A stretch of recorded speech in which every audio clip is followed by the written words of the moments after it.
السلام علیکم. نو د دوی چلیانن او پښتو د درسونو په لړۍ کې به نن راځي سوپر مارکیټ ته لاړ شو جرمني کې. نو کله چې تاسو غواړئ په جرمني کې کوم سوپر مارکیټ ته لاړ شئ یا غټ مارکیټ ته لاړ شئ چې خپل د ضروري توکي واخلئ، نو تاسو سره د جرمني ژبه زده کړه مرسته کوي ترڅو اړوند مربوط شیان وپېژنئ یا کوم چیرته هغه برخه درته معلومه نه وي نو د هغوی په اړه باندې پوښتنه وکوئ. نو د نن ورځې درس ته لکسیون 20 یعنی شلم درس im Supermarkt یعنی in the supermarket په انګلیش کې ویل کېږي in the supermarket، په الماني یا جرمني ژبه کې وایو im Supermarkt یعنی په سوپر مارکیټ کې یا غټ مارکیټ کې یا غټ مارکیټ چې هلته ټول توکي موجود وي. نو der Supermarkt یعنی سوپر مارکیټ یا غټ مارکیټ، په انګلیش کې سوپر مارکیټ ورته ویل کېږي، په جرمني کې Supermarkt der Supermarkt یعنی سوپر مارکیټ یا غټ مارکیټ. دا وینئ په تصویر کې چې هلته ټول خوراکي توکي یا ټول هغه څیزونه چې زموږ له ضرورياتو څخه شمیرل کېږي هلته موجود وي. نو د سوپر مارکیټ یا د Supermarkt جمع چې ده هغه die Supermärkte یعنی ډیر سوپر مارکیټونه. der Supermarkt یعنی یو غټ مارکیټ، die Supermärkte یعنی ډیر سوپر مارکیټونه. همدارنګه چې کله تاسو چیرته سوپر مارکیټ ته ځئ نو یو لیست جوړوئ، په هغه لیست کې ټول هغه شیان لیکئ تاسو یې غواړئ واخلئ یا ترلاسه کړئ، نو هغه ته die Einkaufsliste یعنی د اخیستلو لیست یا د پیرود لیست یا د پیرودلو لیست. دلته تاسو ټول هغه څیزونه لیکئ کوم یو چې غواړئ له یاده مو نه ووځي او هلته یې واخلئ، نو هغه لیست ته die Einkaufsliste ویل کېږي، د اخیستلو لیست یا شاپینګ لیست په انګلیش کې ورته ویل کېږي. همدارنګه die Einkaufswagen یعنی د اخیستلو هغه ریړۍ، د پیرودونکو توکو ریړۍ چې کله تاسو هلته کوم یو هغه شیان چې واخلئ، نو کوم شیان چې تاسو واخلئ په سوپر مارکیټ کې او هلته یې ږدئ، نو هغه ته die Einkaufswagen ویل کېږي، یا په انګلیش کې هم ورته شاپینګ کارت یا شاپینګ ټرولي ویل کېږي. تصویر کې یې وینئ دا die Einkaufswagen ده. همدارنګه die Einkaufskorb دا د پیرودونکو توکو ټوکرۍ یا همدا جالۍ چې په انګلیش کې ورته شاپینګ باسکټ ویل کېږي، die Einkaufskorb یا ځینې کسان ورته die Einkaufskorb هم وایي. نو die Einkaufskorb دا د پیرودونکو توکو ټوکرۍ یا جالۍ ته ویل کېږي.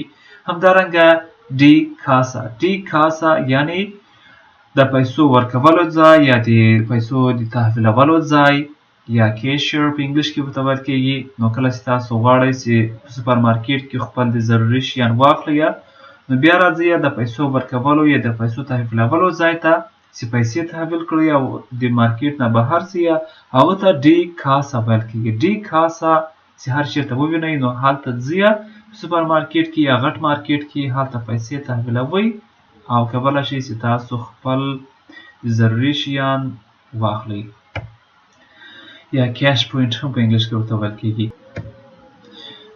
همدارنګه der Kunde مشتری ته ویل کېږي یا اخیستونکی یا پیرودونکی چې نارینه وي، که چیرته مؤنث وي هغه die Kundin یعنی اخیستونکی یا پیرودونکی مؤنثه ښځینه، یا په انګلیش کې ورته کسټمر دواړو ته ویل کېږي، خو په جرمني کې سره توپیر لري. die Kunde پیرودونکی یا اخیستونکی نارینه ته ویل کېږي او die Kundin ښځینه اخیستونکی یا پیرودونکی ته ویل کېږي. همدارنګه die Kunden یعنی ډیر اخیستونکی نارینه، د die Kunde جمع یا پلورال فورم چې ده هغه die Kunden ده. د die Kundin یا د اخیستونکی یا ښځینه اخیستونکی د هغوی جمع بیا ده die Kundinnen یعنی ډیر اخیستونکی یا پیرودونکی ښځینه. die Kundinnen دغه نارینه اخیستونکی دا جمع ده، د ښځینه اخیستونکي دای هم جمع ده. همدارنګه ډیا کاسیغه، ډیا کاسیغه یعنی پلورونکی یا خرڅوونکی نارینه، او ډی کاسیغه غن یعنی پلورونکی یا خرڅوونکی ښځینه یعنی مؤنثه. کیشر په انګلیش کې ورته ویل کیږي او په جرمني کې سره توپیر لري. دواړو ته کیشر نسو ویلای یا یو نوم ورته نسو اخیستلی. نو په جرمني کې ډیا کاسیغه یعنی پلورونکی خرڅوونکی یا ځینې کسان ورته ډیا کاسیغه وایي یا دا د نارینه لپاره ده، او ډی کاسیغه غن دا د ښځینه پلورونکي یا ښځینه خرڅوونکي لپاره ده. همدارنګه که چېرته غواړو چې د پلورونکي یا د نارینه خرڅوونکي د هغوی پلوغال فوم جوړ کړو، نو د نارینه خرڅوونکو د نومونو جمع ده ډی کاسیغه یعنی ډیر نارینه پلورونکي یا خرڅوونکي. نور عین شی ده، یوازې ډی آرټیکل په ډی باندې بدلیږي. همدارنګه د ډی کاسیغه غن یا د ښځینه مؤنثو نومونو پلوغال فوم جوړ کړو، نو هغه ته ډی کاسیغه غنن. داسې ده دا د مؤنثو ښځینه نومونو یعنی خرڅوونکو پلوغال فوم ده. همدارنګه ډی ابټایلونګ، ډی ابټایلونګ دا سیکشن ته ویل کیږي یا برخه. کله چې تاسو سوپر مارکیټ ته لاړ شئ یا مو لیدلی وي هلته د هر څه برخه جدا جدا وي، مثلا د سبزیجاتو، د میوه‌جاتو، د ښکلا د صحت توکو، د بیکریو، د ټولو سیکشن برخه جدا جدا وي، نو هغو ته ډی ابټایلونګ ویل کیږي یا سیکشن په انګلیش کې ورته وایي. همدارنګه ډیا کاسن بون، ډیا کاسن بون یا ډیا کاسن سیټل هغه څه ته وایي؟ هغه ریسیپټ ته ویل کیږي یا سیل سلیپ یا رسید ته ویل کیږي. کله تاسو کوم څیزونه وپیرئ نو تاسو ته ډیا کاسن بون یا رسید درکوي، هغه ته ډیا کاسن سیټل هم وایي. ډیا کاسن بون یا هم ډیا کاسن سیټل رسید یا ریسیپټ ته ویل کیږي. اوس راځئ ځینې مثالونه وګورو. ich gehe zum Supermarkt یعنی زه سوپر مارکیټ ته ځمه، یا په انګلیش کې هم وایو I am going to the supermarket. ich gehe zum Supermarkt یعنی که تاسو په جرمني کې وایاست یا زه سوپر مارکیټ ته ځمه، تاسو به وایاست ich gehe zum Supermarkt یعنی زه سوپر مارکیټ ته ځمه. ich bin im Supermarkt زه په سوپر مارکیټ کې یم، زه په سوپر مارکیټ کې یم. I am in the supermarket په انګلیش کې وایو، نو په جرمني کې وایو ich bin im Supermarkt یعنی زه په سوپر مارکیټ کې یم. همدارنګه ich komme vom Supermarkt یعنی زه د سوپر مارکیټ نه راغلم، نو ich komme vom Supermarkt یعنی زه د سوپر مارکیټ نه راغلم، دا هم په انګلیش ده. همدارنګه که چېرته تاسو وایاست ich kaufe eine Dose Cola یعنی زه یو قطعه یا یو بوتل د کولا اخلم. ich kaufe eine Dose Cola یعنی زه یو بوتل یا یو قطعه د کوکا کولا اخلم. نو تاسو وایاست په جرمني کې ich kaufe eine Dose Cola. همدارنګه وایو ich möchte eine Dose Cola kaufen یعنی زه غواړم چې یو بوتل یا یو قطعه د کوکا کولا واخلم. ich möchte eine Dose Cola kaufen. همدارنګه بل مثال ده ich kaufe ein Stück Käse. ich kaufe ein Stück Käse یعنی زه غواړم یو ټوټه د پنیر یا یو برخه د پنیر واخلم. همدارنګه ich kaufe ein Packung Waschmittel یعنی زه غواړم یو پاکټ د کالیو مینځلو پوډر واخلم. ich kaufe eine Packung یعنی پاکټ، Waschmittel د پوډرو یا د کالیو مینځلو پاکټ. ich kaufe eine Packung Waschmittel. همدارنګه بل مثال ده ich möchte eine Tafel Schokolade kaufen یعنی زه غواړم چې یو چاکلیټ، یو بار د چاکلیټو واخلم، دا یو برخه یا یو پاکټ د چاکلیټو واخلم. ich möchte eine Tafel Schokolade kaufen. همدارنګه ich kaufe په سوپر مارکیټ کې زه وایم چې ich kaufe eine Packung Milch زه غواړم یا زه یو پاکټ شیدې اخلم. ich kaufe eine Packung Milch شیدو ته ویل کیږي. همدارنګه ich möchte ein Glas Honig kaufen. زه غواړم یو ګیلاس شهد یا ګبین واخلم. همدا ګبین ده. Ich möchte ein Glas Honig kaufen. زه غواړم یو ګیلاس شهد یا یو دا شیشه د شهدو واخلم. ګلاس شیشه یا ګلاس د ګبینو یا د شهدو ته ویل کیږي. مارکیټ کې وایم ich kaufe 1 کیلو ټماټن. ich kaufe 1 کیلو ټماټن یعنی زه 1 کیلو بانجان اخلم. نو په جرمني کې وایاست ich kaufe 1 کیلو ټماټن. همدارنګه بل مثال ده ich möchte einen Beutel Reis kaufen. یعنی زه غواړم یو بوری یو بوجي یا همداشان یو پاکیټ هر څه ورته استعمالوي د وریجو واخلم یا وپیرم. نو Reis وریجو یا وریجو ته ویل کیږي. ich möchte einen Beutel Reis kaufen. Reis وریجو ته وایي. kaufen اخیستلو ته ویل کیږي. نو په جرمني کې موږ وایو ich möchte einen Beutel Reis kaufen. زه غواړم یو قطعه یو بوجي یو بوري د وریجو وپیرم. همدارنګه راځو Mengen Angabe یعنی د شیانو د مقدارونو اندازه‌ګیري معلومول. کله چې غواړو چې موږ د یو څو توکو مقدارونه یا quantities یا measurements وښایو نو هغه ته Mengen Angaben ویل کیږي. مثلا که تاسو چیرته کچالو بانجان یا هر هغه څه چې په کیلو باندې اندازه کیږي هغه اخلي نو هغه ته 10 کیلو یعنی کیلو ویل کیږي. یا همداشان ورته وایو 10 کیلوګرام یعنی کیلوګرام چې په لنډ شکل سره 10 کیلو ورته وایو. همدارنګه د مقدارونو د اندازه‌ګیري بل واحد یا میجرمنټ چې ده هغه 10 ګرام. 10 ګرام یعنی ګرام ته ویل کیږي. 10 کیلو یعنی کیلو. 10 ګرام یعنی ګرام. همدارنګه ډیالیټر.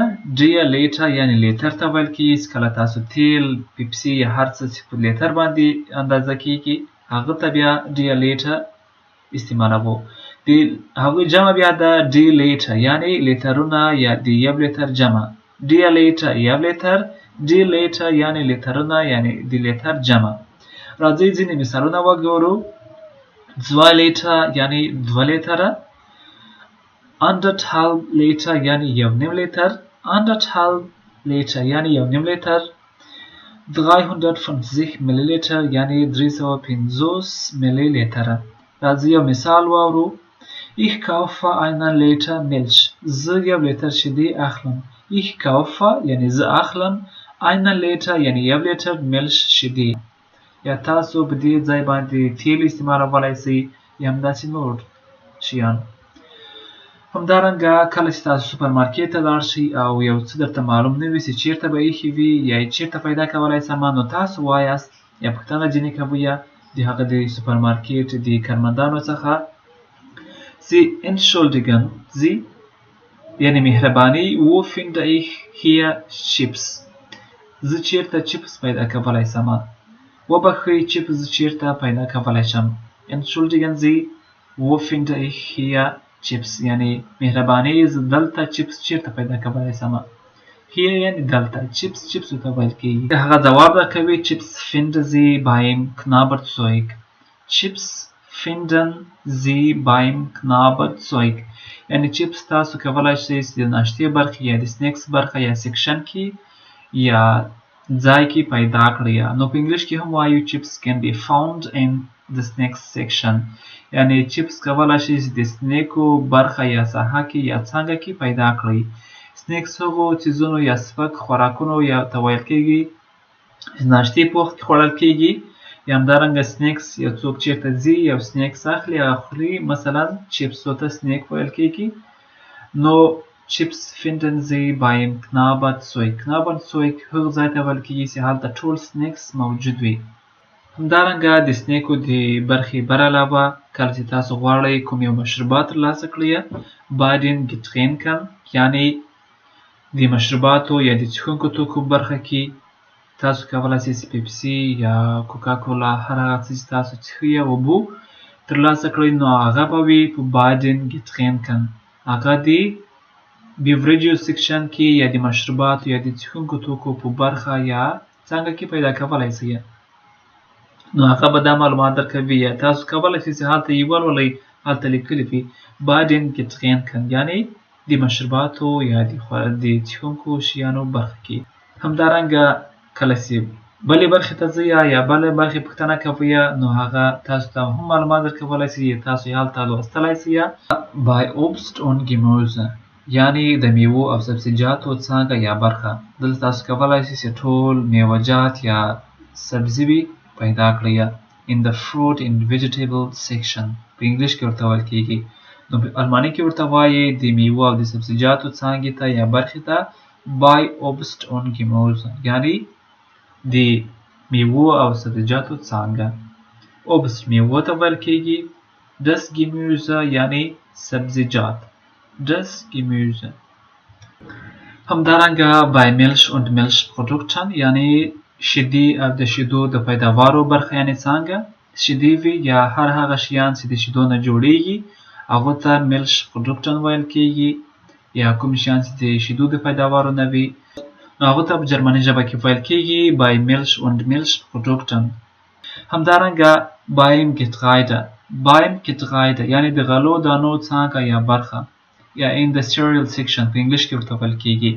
نو دلته کولی شئ چې تاسو ټول د غلو دانو مربوط شیان ترلاسه کړئ نو هغه ته په جرمني کې beim Getreide ویل کیږي.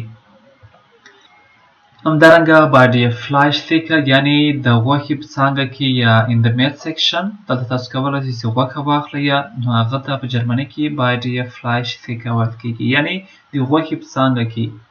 همدارنګه beim Waschmittel یعنی د کالیو وغیره د پاکولو یا مینځلو په برخه یعنی شیانو کې یا د cleaning supply sections هلته ټول د پاکولو یا د کالیو لپاره د لوښو لپاره یا هر هغه شیان چې تاسو یې غواړئ ومینځئ یا پاک کړئ نو هغو ته Waschmittel ویل کیږي.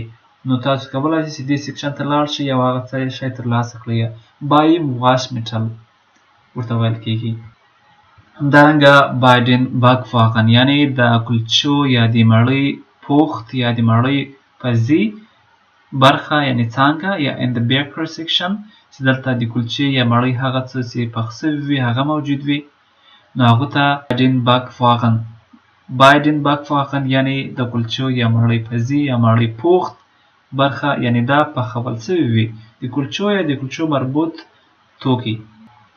همدارنګه bei den Süßwaren یعنی د شیریني باپو یا د خوږو شیانو برخه یا سیکشن یا په انګلیش کې ویل کیږي in the confectionery section یعنی هغه سیکشن چې هلته د شیریني موجود وي، خواږه شیان موجود وي، Süßigkeit ایښودل سوي وي نو هغه ته په جرمني کې bei den Süßwaren ویل کیږي. Süßwaren یا Süßigkeit. همدارنګه bei der Tiefkühlkost چې هلته د کنګل شوو شیانو برخه ده چې هغه frozen items وي. دلته هغه شیان وي چې هغه کنګل سوي وي، په یخچالونو کې ایښودل سوي وي نو هغه ته bei der Tiefkühlkost ویل کیږي یعنی د کنګل شوو شیانو برخه. همدارنګه bei den Gewürzen یعنی د مساله جاتو برخه چې دلته ټول مسالې چې کله تاسو په خوراکونو کې استعمالوئ هغه موجود وي هغو ته Gewürzen ویل کیږي. bei den Gewürzen یعنی د مساله جاتو د مساله‌یي توکو په برخه کې یا سیکشن کې یا spices section. همدارنګه beim Gebäck یعنی د کلچو برخه in the cookies چې هلته کلچې پخ سوي وي یا د کلچو پخولو برخه دلته یې پخوي نه بلکې هغه پخ کړل سوي وي. کلچې چې پخ کړل سوي وي یعنی هغو ته beim Gebäck ویل کیږي. همدارنګه bei der Drogerei یعنی in the health and beauty section یعنی د ښکلا او د صحت د رقمونو برخه یعنی بخش دلته ټول هغه ایټمونه یا رقمونه موجود وي چې هغه د ښکلا او د صحت لپاره استعمالول کیږي نو هغو ته bei der Drogerei ویل کیږي. bei der Drogerei یعنی in the health and beauty section. دا ټول هغه سیکشنونه یا برخې یا څانګې بولئ چې تاسو په سوپرمارکیټ کې ورسره مخامخ کیږئ یا ورته ضرورت لرئ چې هغو برخې څانګې ته لاړ شئ او هغه مربوط شیان واخلئ. نو کله چې تاسو هغه څه ترلاسه کړل چې تاسو ته ضرورت وو نو راځئ بیا د پیسو تحویلولو ځای ته یا د کیش پوینټ چې هغه ته an der Kasse یعنی د پیسو تحویلولو ځای یا د پیسو د کیش پوینټ ته چې هلته تاسو پیسې تحویلوئ. نو کله چې تاسو د خپلو اخیستونکو توکو سره یو ځای د کیش پوینټ ته راسئ، د پیسو تحویلولو ځای ته راسئ، هغه مسؤل کس یا کیشر درته وایي چې هلو هلو یعنی سلام. هغه خپل څیزونه په خپل کمپیوټر کې ښیي، تاسو شیان په خپل کمپیوټر کې سکین کوئ. نو کله چې ټول شیان سکین کړ، هماغه درته وایي چې څو پیسې شولې. Das macht 62,10 bitte، یعنی هغه 2.10 یورو جوړې کړې مهرباني. Das macht 62,10 bitte. تاسو پیسې ورکوئ، نو تاسو ورته وایئ hier bitte، یعنی همدا دی مهرباني. کله چې تاسو پیسې ورکوئ، تاسو ته کاسنبون درکوي، نو د هغه نه وروسته بیا درته وایي چې danke einen schönen Tag، یعنی مننه یوه ښه ورځ ولرئ. نو کله چې هغوی همدا درته وویل دا کیشیر یا تحویلدار، نو بیا تاسو هم ورته ووایاست danke مننه ebenso، یعنی همداشان یا همچنان. نو تاسو د هغو نه کولی شئ وروسته چې د سوپر مارکیټ نه بهر لاړ شئ. همدا خبرې هم مهمې دي. نو یو تشکري بیا تاسو هم ځینې وکوئ danke ebenso، یعنی همچنان. نو دا و د سوپر مارکیټ مربوط درس. امید لرم چې ډېر څه به مو ترې زده کړي وي او دا درس یو له مهمو درسونو څخه ده. نو چینل سره سبسکرایب کړئ، ویډیو د سره لایک کړئ، د ملګرو سره یې شریکه کړئ. که کومه پوښتنه سوال لرئ مهرباني په کمنټ باکس کې ولیکئ. نو د توجه نه مو نړۍ مننه. ښه وختونه درته غواړو. Tschüss، bye bye، د خدای په امان und auf Wiedersehen.